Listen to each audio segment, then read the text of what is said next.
Hi guys, we're here over at the New York Post of all places, but they happen to have a pretty good article by Victoria Craw of news.com.au. Inside my life is the nicest sex slave. Warning to anybody who needs to know, there's the graphic, what they consider graphic content in here. I don't consider the truth graphic myself, but some people might be offended. Haifa, a 36-year-old woman from Iraq's Yazidi community, was taken as a sex slave by ISIS. If you recall, there were reports where ISIS was burning them alive in cages, the ones who refused to be sex slaves, and murdering everybody except for the sex slaves. So these are those survivors. After being captured by ISIS, a group of young girls were forced to stand against a wall while men groped their chests. If she had breasts, then she was okay to rape, said a Yazidi survivor recounting the experience. If she did not have breasts, they kept her there for another 3 months and came back to see if she'd grown in the meantime, whether she was good for raping then. The young woman revealed how she was forced to watch other girls being raped in front of her before becoming pregnant and trying to throw herself down the stairs to force a miscarriage. Even women who had 3 or more children were raped in front of their children, she told the UK government in 2015. There are thousands of other girls right at this moment in Iraq, in Syria, going through the same thing or about to go through the same thing. Nobody's talking about them and nobody's doing anything. Hey, Pussy Hat Brigade, where are you? Where are you feminists? Where are you, Ashley Judd? What's the matter? Is this just not nasty enough for you? Is it only talking about it a decade or so ago that's nasty? How nasty are you? Not nasty enough, apparently. The article goes on to say, Trafficking Terror, How Modern Slavery and Sexual Violence Fund Terrorism, apparently it's a book, reveals how sex slavery has fueled a thriving marketplace for terror groups through ransom payments.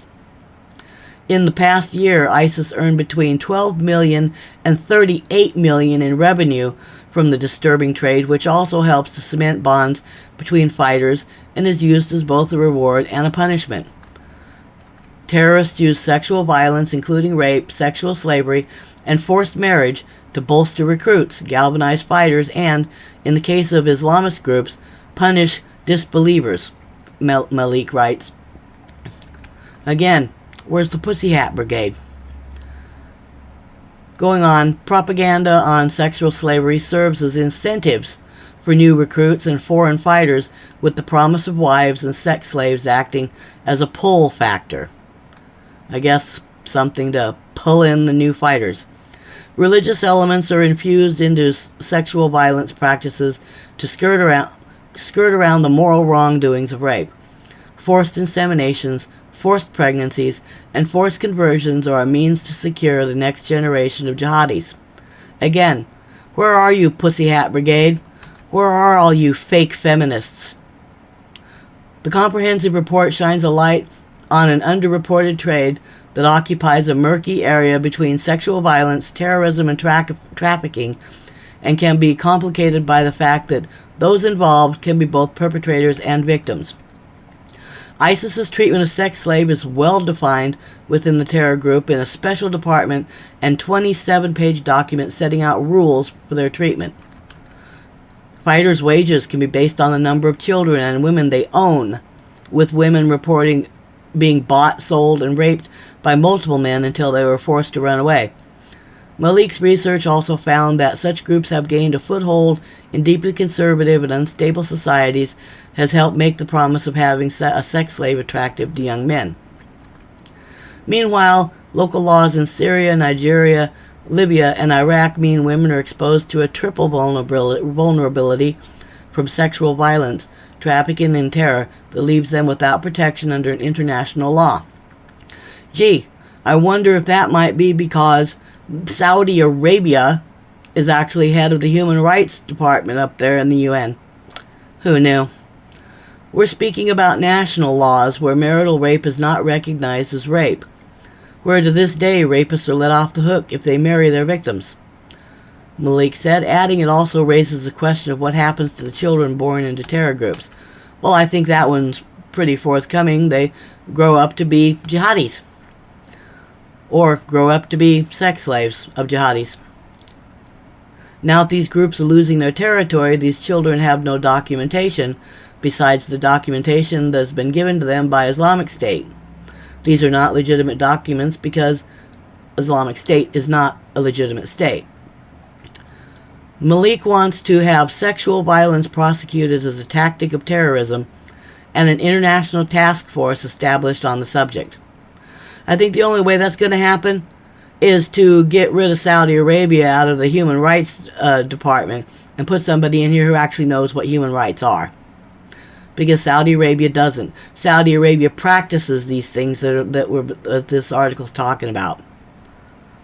ISIL, Boko Haram, and other evil groups are increasingly seeing human trafficking as a possible revenue stream, and we know that terrorists use sexual violence as one of the weapons they use to divide and create fear within communities.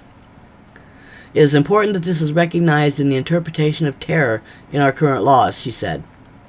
Well, I think it needs to be more than just recognized. I think it needs to be prosecuted and stopped.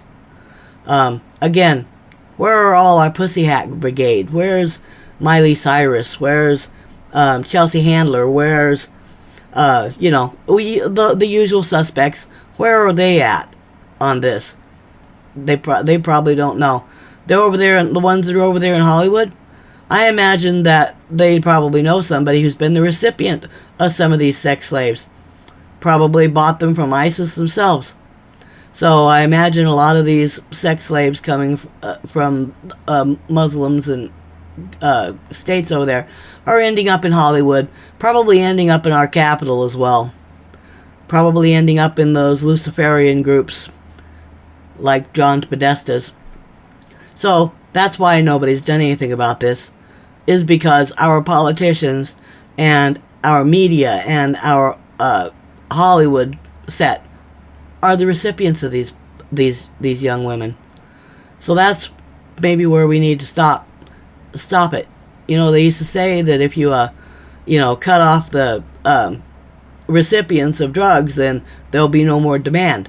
Okay, well maybe we should use the same tactic here. Stop the recipients, get rid of the recipients, and Boko Haram and ISIS will have no place to sell their sex slaves. Just a thought. Y'all have a nice day.